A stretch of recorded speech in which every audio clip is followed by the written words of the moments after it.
Okay, welcome to the show, to the Ask Me Anything questions.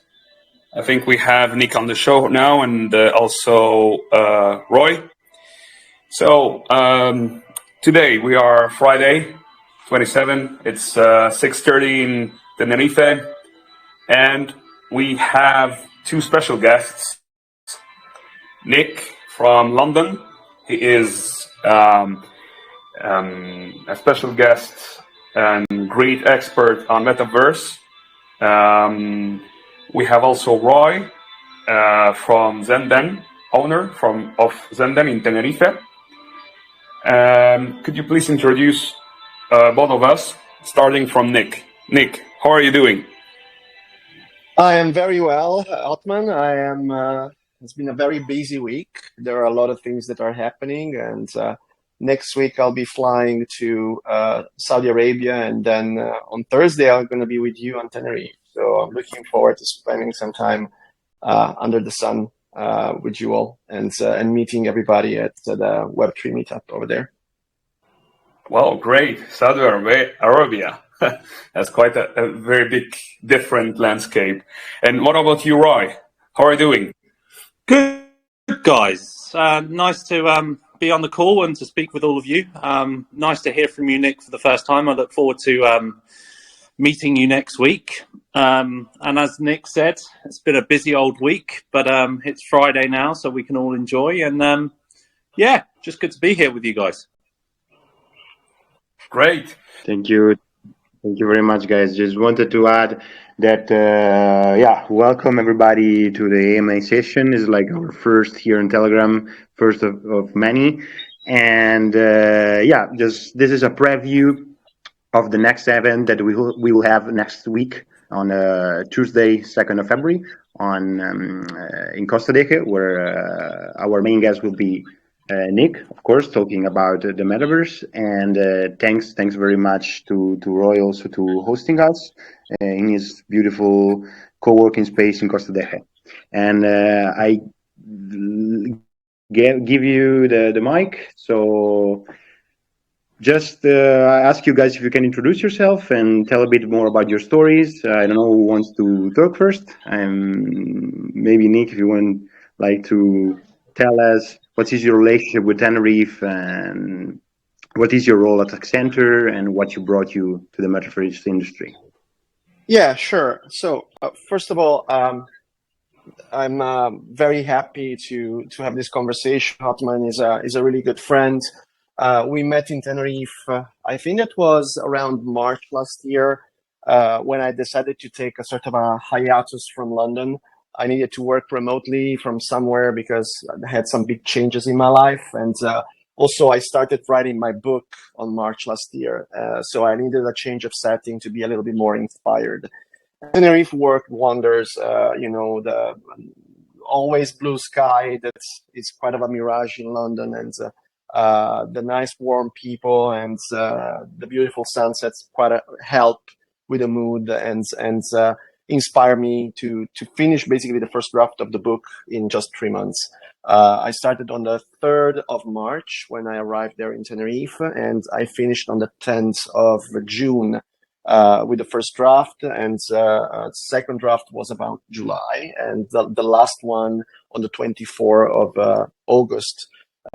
Funny enough, the second edit, I rewrote something like 30% of the book, but that's another story. I've been working in immersive technologies for the last 9 years.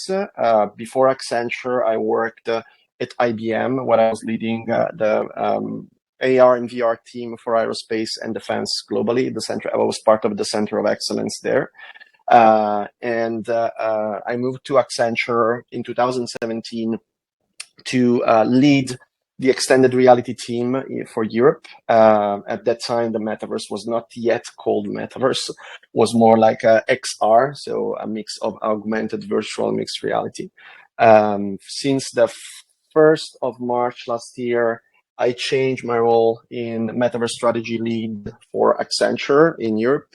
What we do is basically driving all the go-to-market activities across all the industry verticals for both enterprise and consumer use cases in the Metaverse. So the things that we are covering go from supply chain with blockchain to virtual reality training to just-in-time training with augmented reality glasses on in manufacturing plants, collaborative design using Omniverse platform from NVIDIA, to productivity increase using, for example, Microsoft Mesh and other immersive platform that provide productivity uptake for virtual offices and non-collocated teams, to consumer use cases, like, for example, product visualization, product configuration, virtual try-on, marketing activation in the metaverse, loyalty programs enabled by tokenization and NFTs, and basically the full shebang. The team right now is counting around 2,000 strong, very focused people all around the world that are working on Metaverse across all the different market units. In US, the strategy team is around 22 people. In Europe, we are growing. We just hired the fourth person. We're going to have a fifth person by the 1st of February. But I believe that as it is right now, especially in the light of many of the different initiatives that we announced, especially with Meta and with Microsoft, and very soon, much more to be announced. So stay tuned, because there are a couple of big names that will be announced very soon. I believe that's probably Accenture is one of the best places in the world to work if you're interested in all things Metaverse. And I think that that's it for me. I can stop here, and then eventually we can deep dive into other questions later. Wow. Thank you very much. First of all, congrats for the book. And thank you for the presentation. I would like to ask people if you have any question so far. Otherwise, we can let Roy introduce himself, and then we can start diving into WIM and the topic that we're gonna talk about in this session.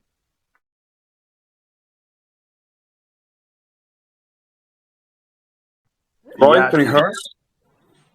I guess it's my turn to speak then. Well, I'm sorry to disappoint everyone else and yourself, Nick, but I have absolutely nothing to do with the metaverse at all. But I have got a good relationship with Tenerife. My backstory is that I'm basically a career nomad. I spent 7 years in Australia. I lived in China. I lived in the Caribbean. I lived in Ireland. And more recently living in London, where I was a multinational account manager for a massive corporate travel firm. I came to Tenerife during COVID and realized what a beautiful island it was. And I pushed my my Spanish residency through before Brexit hit.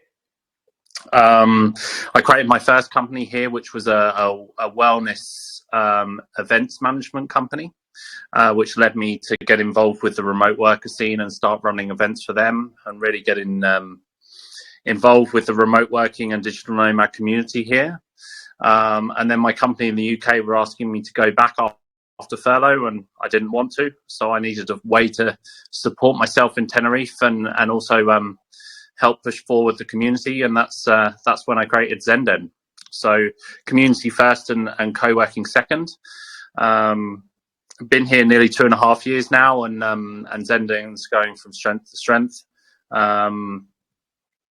The community is fantastic, and my vision is to help Tenerife grow as a remote working and digital nomad community. So if that means supporting yourselves in Web3 and decentralization and metaverse and everything like that, then that's the way forward for me.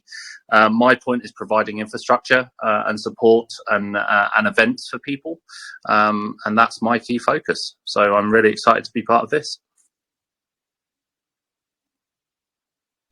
Okay, thank you very much. That's super interesting, because here we have let's say two sides, and they're actually super fitting with what we're doing here in the island. That actually we are trying to gather international people, gathering tech people here, and create value for the whole ecosystem in Canary Island, not just here in Tenerife, and stick with our mission to make Tenerife the epicenter of this movement and the Web3 movement.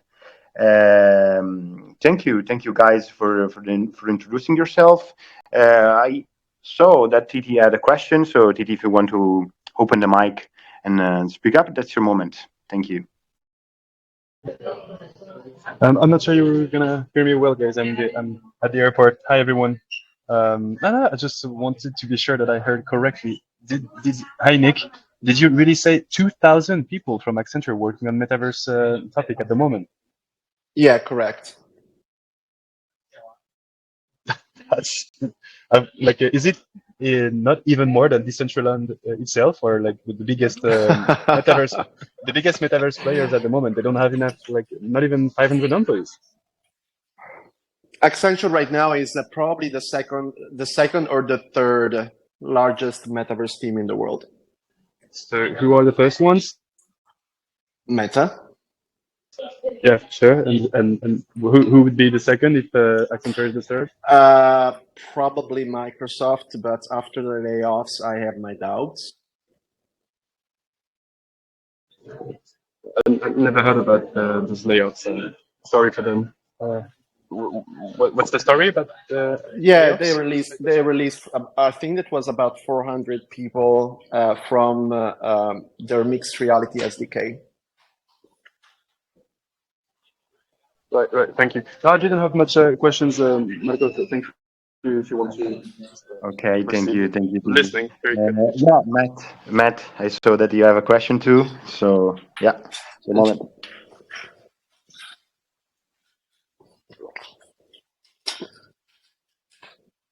We cannot hear you, Matt. Can you try to talk?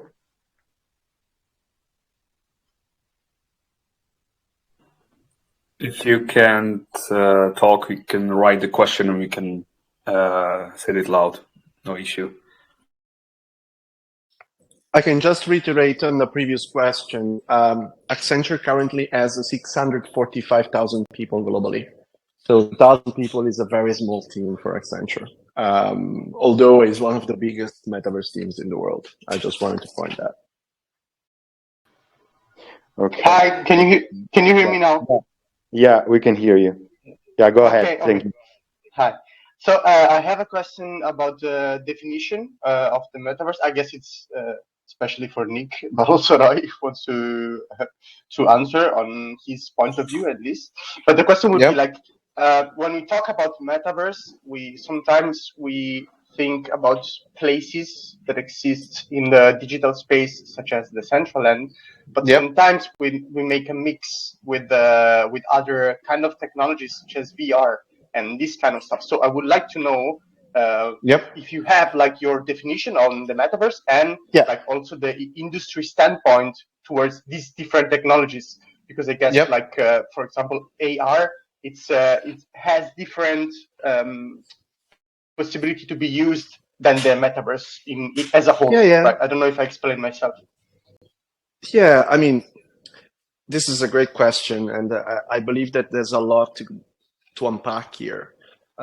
Probably the most important thing to make everybody understand that first, the metaverse is not a technology. The metaverse is an infrastructure that is maintained and distributed through an ensemble of technologies. So the metaverse is not virtual worlds. The metaverse is not AR. The metaverse is not Web3. The metaverse can be virtual worlds, can be AR, and can be Web3. The metaverse is deep. The top layer are the, I don't know, NFT marketplaces or the virtual worlds or the crypto exchanges and stuff like this, which is basically the touch point with the consumer.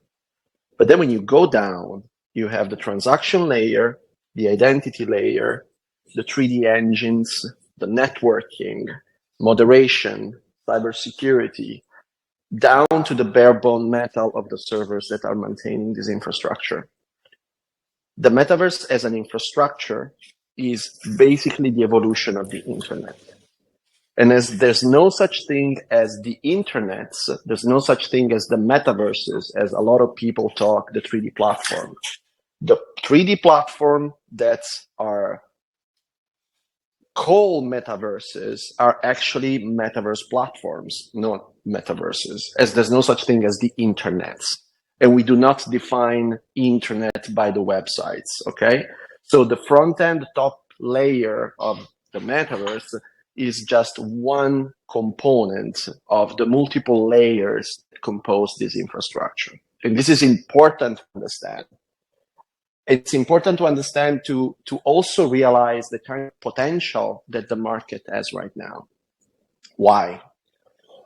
Because in order to create this vision that we have right now, that is basically a moonshot, that in 10 years from now, we will have an highly hyperscaled, interconnected network of 3D worlds where people can transact, play, entertain themselves, bring assets and identity from one place to the other, and have create this new global economy that will be driven by digital assets that will also be able to bleed into the real world through augmented reality.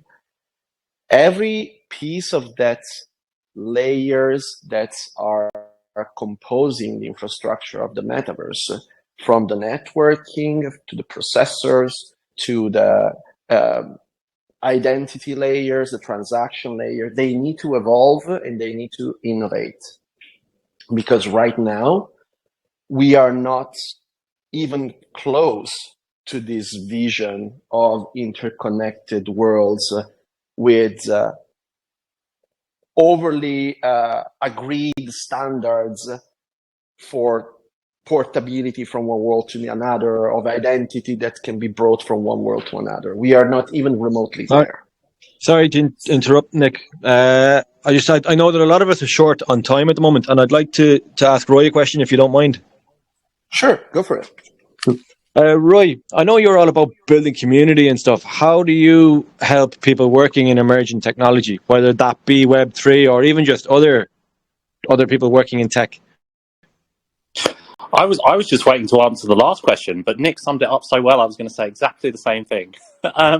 In terms of helping, it's for someone who doesn't have knowledge in these industries like you guys do. You guys are all experts. You work in it day in and day out. It's very much just about providing the space and helping with things that sit outside of your realms of expertise. In fact, is recognizing different people's roles within the community and how I can connect them. To help flourishing relationships, which might not have been there before if I hadn't have made those introductions and things. It's about providing relevant events and networking solutions for people with the correct structure, so people find what they need from a situation. But also it's about, especially with Tenerife is a place that is an emerging destination for a lot of people that work in tech. And previously it may not have been the most professional or structured place in terms of resources and professionalism. So it's about having a high level of ethics and trying to help Tenerife push forward in a contemporary manner, so that when people who are used to the infrastructure of London and how to find their community or the resources they need come to Tenerife, they find it a lot easier to integrate into the island. And that's where I think I can come in with things, basically. Can I ask a question as well? I do have a question, but it's a cross question.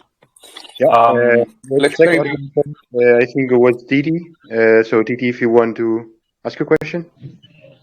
Thank you. Yeah, it's almost to both of you. Nick, so if I understood right, you spend a significant amount of time on Tenerife as well, even though you work for Accenture worldwide. Tenerife is your home base at the moment, is it? No, my home base is London at the moment. It's London, all right. Though, if I understood right, you have still a good idea of what Tenerife looks like and maybe better as a whole. And Well, Accenture is already an ecosystem on its own. But if it comes when it comes to building an ecosystem here for tech entrepreneurs and as Roy was saying, how can we provide a home for this emerging generation of digital nomads and local people, Spanish people who want to do tech stuff from this island? What would be the first piece that you would add to the painting? If we're talking about entrepreneurs that are working in a tech and infrastructure business, it's important to be in touch and in contact, for example, with service agencies like Accenture. Accenture provides people, right? So that's the service that Accenture provides.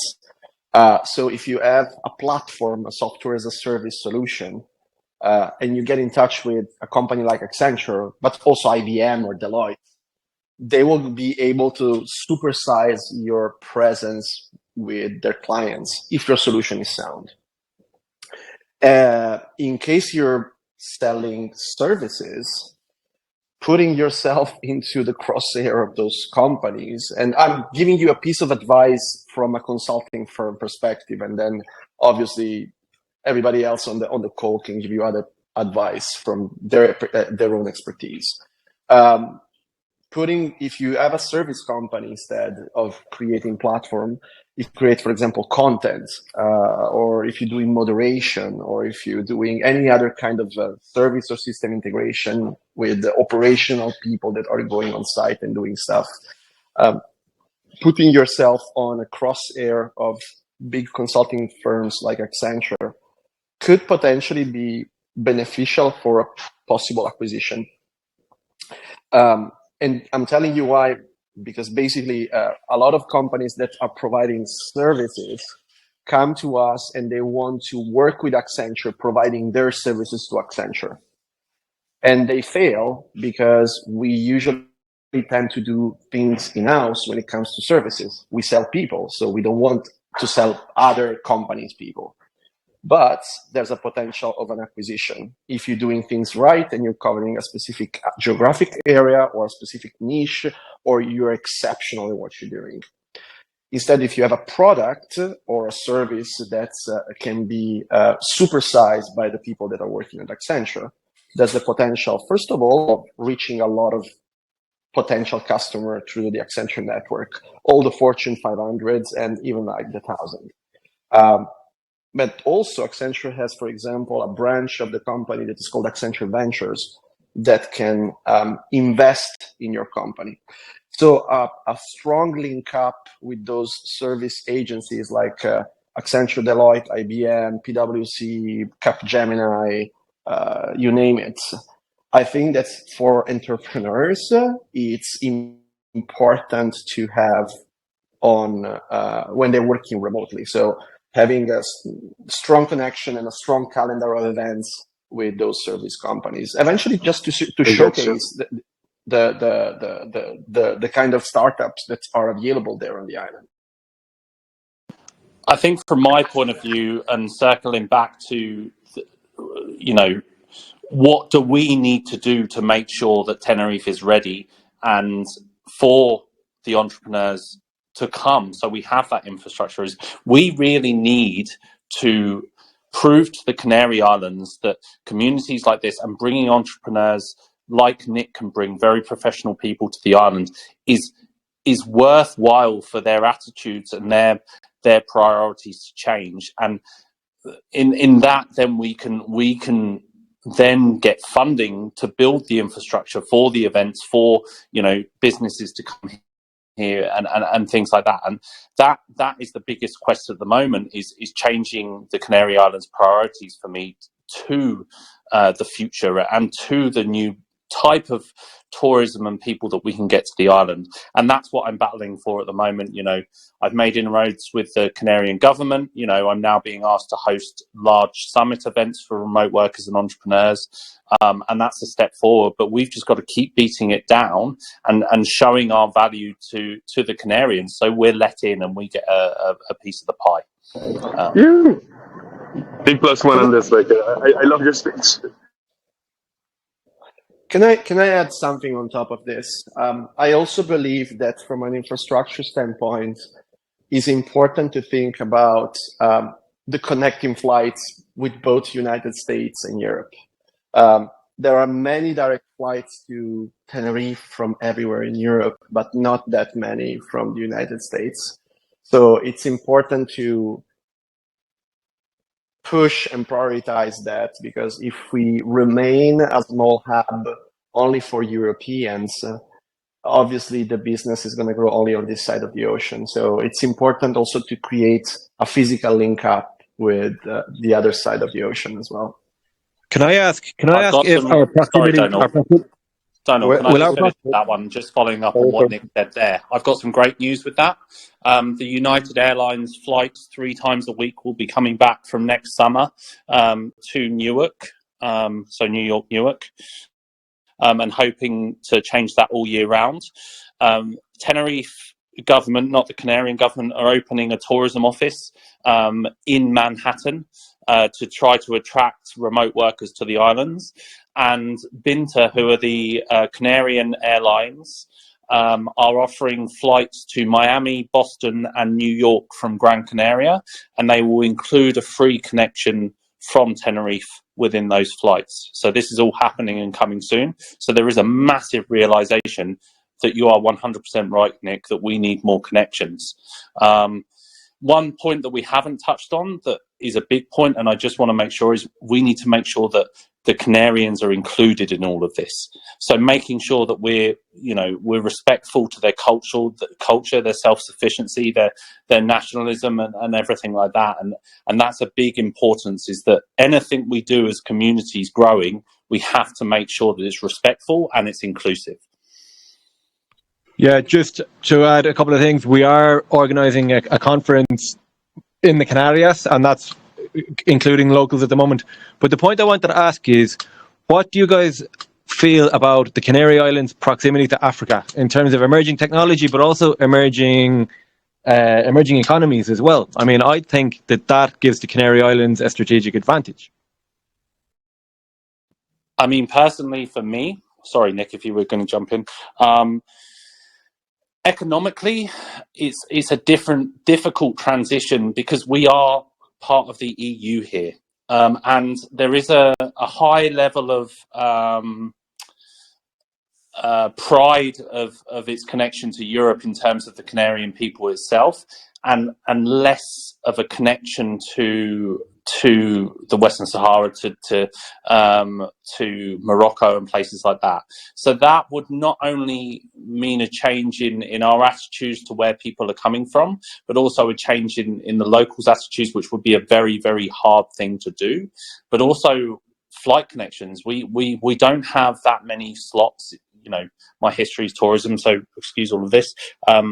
We don't have that many slots to come to the Canary Islands, and historically the United Kingdom have got the majority of the slots that come into there. So it would have to take some big movements from some African airlines and things like that to get the slots into the Canary Islands.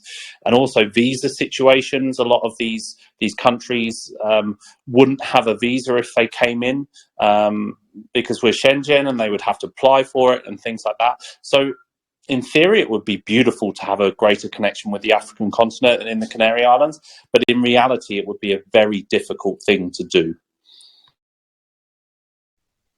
Thank you very much, Roy. Do you want to add something, Nick? Otherwise, there is Ottoman with a good question for both of us. I just wanted to add one quick thing that is related to the proximity to Portugal. That is another very important hotspot when it comes to technology. Surely the position of Tenerife is very favorable for all those tech entrepreneurs that are in Portugal and are moving to Portugal from everywhere in the world to come and spend some time, get inspired, get some sun and stuff like this. But as we said before, I believe that's probably the connection with Africa is a little bit more difficult, both from the northern part of Africa and the southern part of Africa, for different reasons. For the northern part of Africa, maybe for a cultural attrition that may be between the lifestyle of Tenerife and the lifestyle of Arabic communities and countries. And for the south part of Africa, I would say that although there's a vibrant entrepreneurial environment down there, the problem is related mainly to the corruption of the local government that will make potentially difficult to create a solid exchange of materials and information and eventually events and potentially coadjuvate the movements of those tech entrepreneurs and companies from the southern part of Africa to Tenerife and vice versa. And that's what I wanted to add on top of what has just been said. Sorry. Thank you very much, guys. Thank you very much. Otman, I saw that you have really good questions. So yeah, I can ask the question. So basically, it's a cross question to both Roy and Nick. So basically, Metaverse market now is still not mature yet. Okay, it's still like growing little by little, and one of the main barriers is the cost acquisition of the equipment, like a VR headset or another equipment. Okay, it's still high. Would you think that, from that perspective, co-working spaces like here in Canary Island, which are very promoted well, like in the early internet with cyber cafe, could be a pop-up place to acquire the technology as a first step to educate, let's say, the remote workers towards the metaverse and all about its potential? I can kick in quickly. Okay. First of all, we are talking about metaverse for consumers. The metaverse for the enterprise is another kind of beast. Metaverse for consumers involves eventually devices, but most of the time involves just having a video game console or a mobile phone or a tablet. So the problem of the metaverse right now is not the cost of VR headsets. The problem for the metaverse right now are the stupidly excessive expectation of the market that after Meta announced a year ago their change of name from Facebook to Meta, they were expecting an infrastructure that is going to take probably 10 years to be built to be ready in 12 months. And obviously, after 1 year of financial results from Meta that were not great due to the fact that the advertising market and the search market is going down everywhere, stock options went down and they had to refocus and lay off quite a lot of people. So this is one thing, and it's a fact when it comes to the markets. Now, when it comes to the infrastructure of providing headsets and ways to work in a different way in co-working spaces like the one that you have there in Tenerife, I think that is a great idea. Because if you think about it right now, there's a huge, great resignation that is happening from companies, and it's happening even in big companies. People that have contracts with Apple and Google are resigning because they want flexible way of working. And create new way of working in telepresence with platform like Microsoft Mesh, that is the new collaborative platform that is going to be launched very soon by Microsoft, that is completely compatible with the Microsoft 365 package. So you can have your Teams call in immersive spaces, even with augmented reality headsets, seeing avatars in a physical place and working together as you are exactly in the same place. I think that would be very valuable. Right now, obviously, this platform is not yet available. But as soon as it's going to be launched, we're going to see more and more spaces that potentially will provide this kind of technology to people that will come to the island to eventually do remote working. Why not? If they don't have the headset, or the company is not going to provide them the headset, they're eventually going to be able to go to those co-working spaces and work remotely using these new platforms. And I think that this is for sure the future of work. And companies, the sooner they're going to understand it, the better they're going to be able to retain the talents. And also they're going to save a lot of money, because right now offices of big corporations cost a lot of money. Roy, could you have a Yeah, word on more this? than happy to elaborate from my perspective. Obviously, it comes from a different place as a business person here. It would come down to a simple supply and demand issue for me. If I believe that I have enough interest and that it's relevant and that the community needs it, then of course I would love to implement it within spaces in Tenerife. But for me, before we get excited about these things on the ground in Tenerife, I believe there is a lot of work that needs to be done to make Tenerife a viable destination for this level of technology and these professionals to come here. And I have to just remain grounded in the fact that we're not there yet. There isn't the level of professional environment that I am happy with to see this as a sustainable thing that we could have within in a shared workspace here. And I believe more work has to be done on Tenerife before we're at that level. So that's down to you guys for pushing forward this technology to be using it in the workplace, and then hopefully we can catch up with you and implement these features. So there is that infrastructure here in Tenerife when you come here, basically. Thank you very much. Your answers. I love where are we going with this AMA, but I'm trying to wrap it up a bit because I don't want also to screw next event. This is a really good material for the next Thursday. But thank you guys for the intervention. Actually, the value that you're sharing, guys. I have some questions in the queue. The first one. Before you get into this, Marco, I was just gonna say I have to disconnect. I'm looking forward to meeting you people next week in person. Have a chat, have a drink, talk deeply about everything that we highlight now. Sorry about me disconnecting. I hope this is a huge setback. I'll talk to you soon. Bye bye. Thanks for partnering, and it's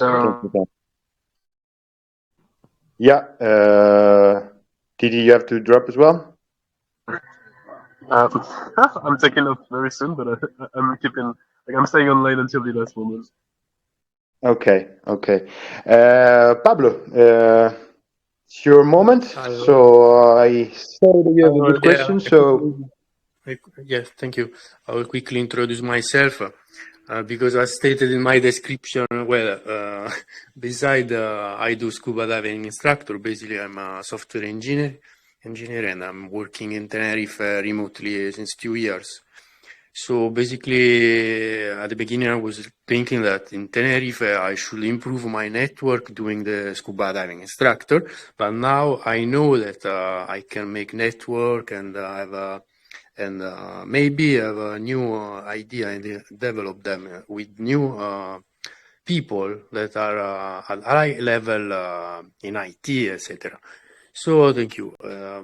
Just a quick introduction to ask my question is about I'm new into Metaverse. I'm into crypto, but my knowledge into crypto stops as the NFT born. So what I'm asking now is, I don't know all the metaverse that are growing up, but I have some information about one of the platform that is this Utopia, and I know what is possible to do, and the point of contact that you can have inside the platform with the real world, with the NFT, for example. And I'm curious about how is the process to involve companies to have a real touching point inside the metaverse.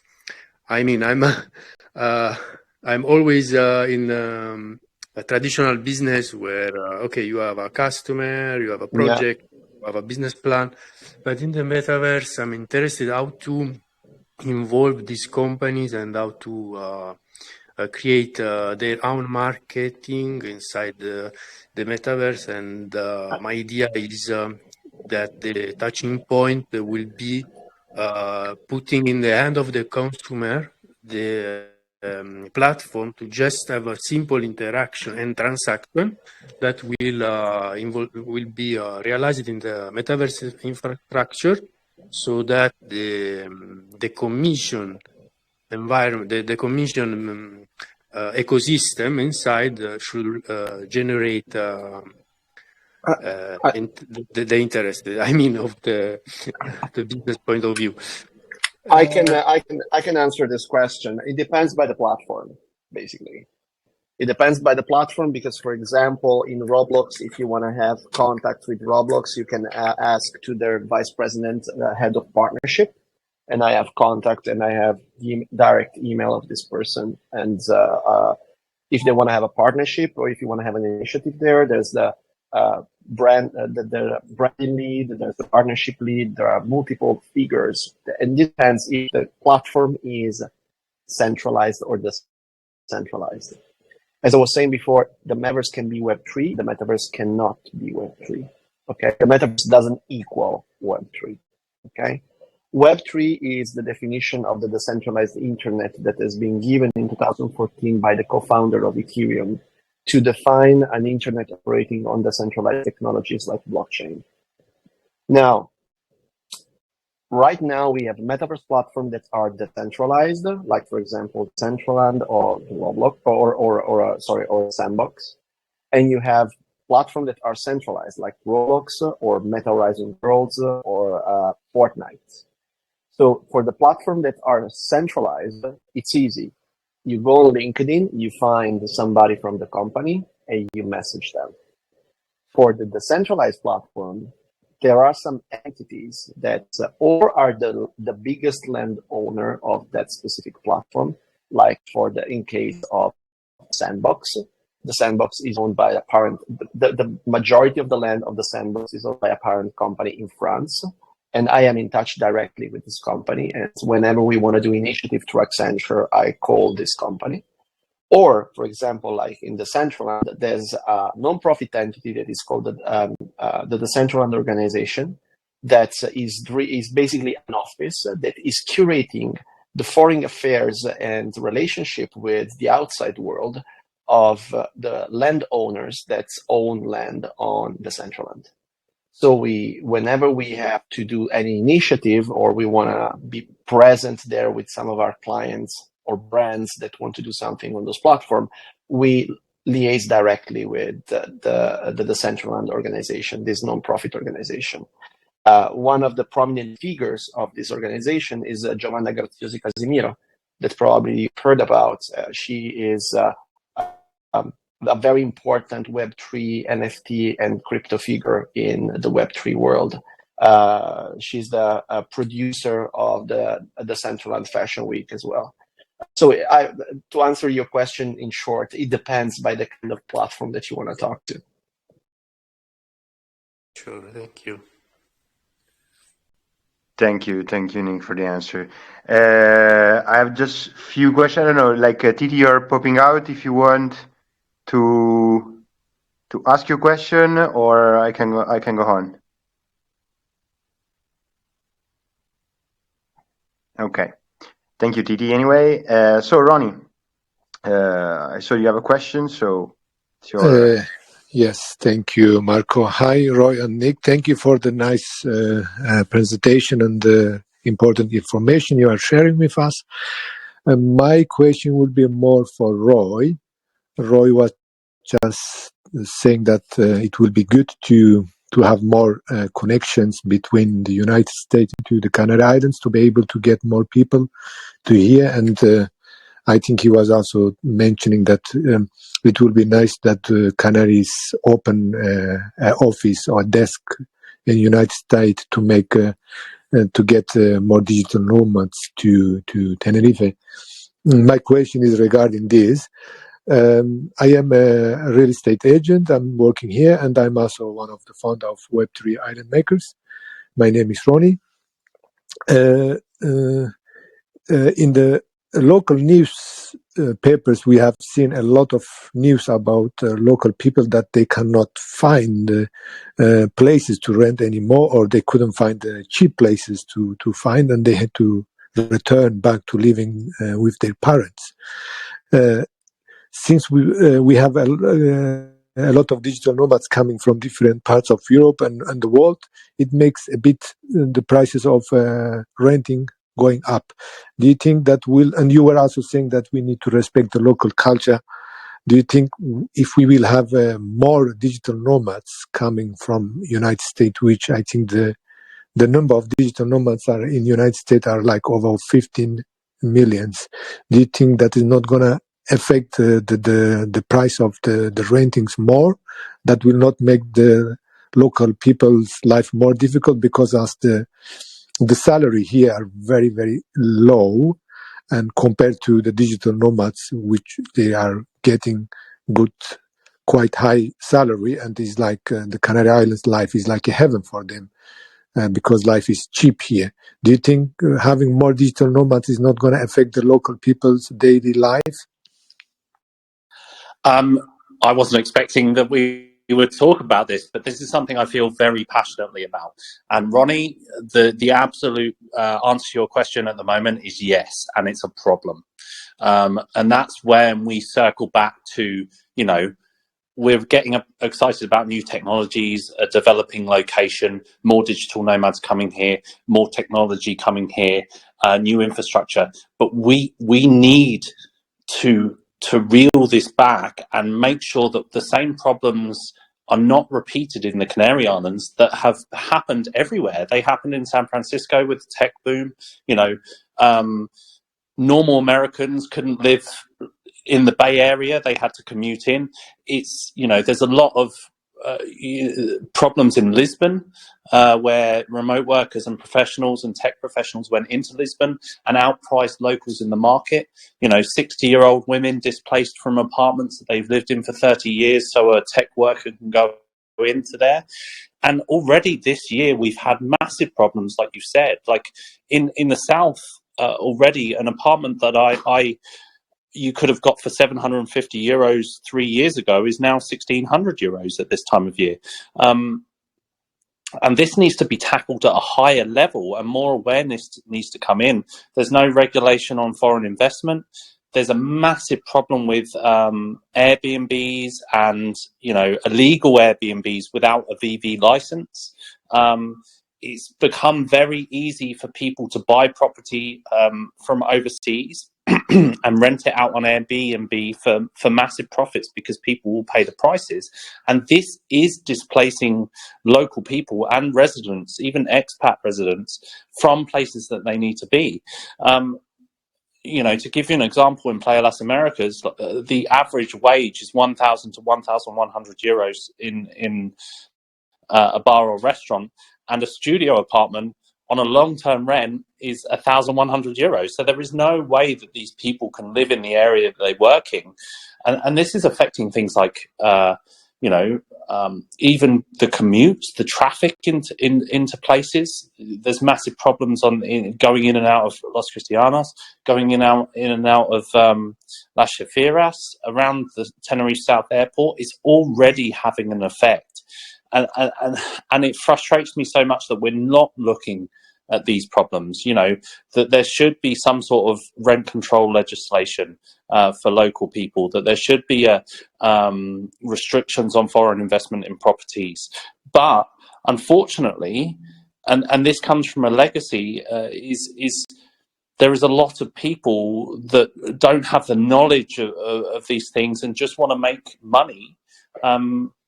You know, for instance, the mayor of Adeke has been in power for 20 years, and he has limited increases on salary increases for normal people, but he's put an unlimited cap on his own salaries and things like that.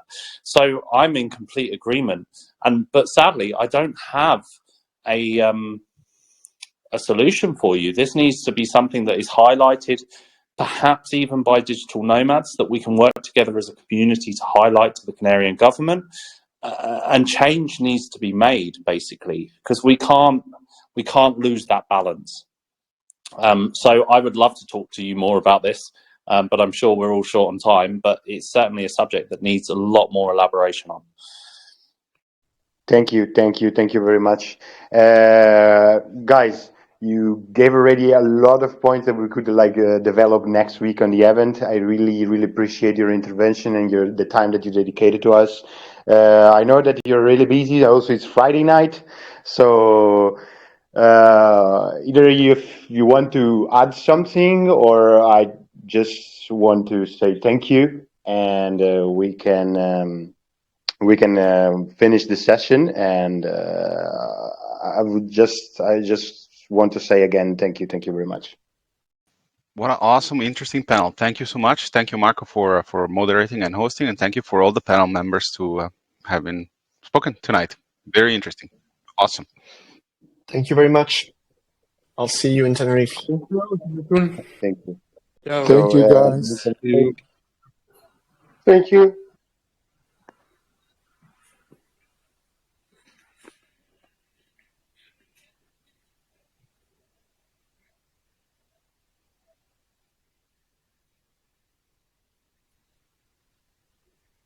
Hey, Yodman, still there?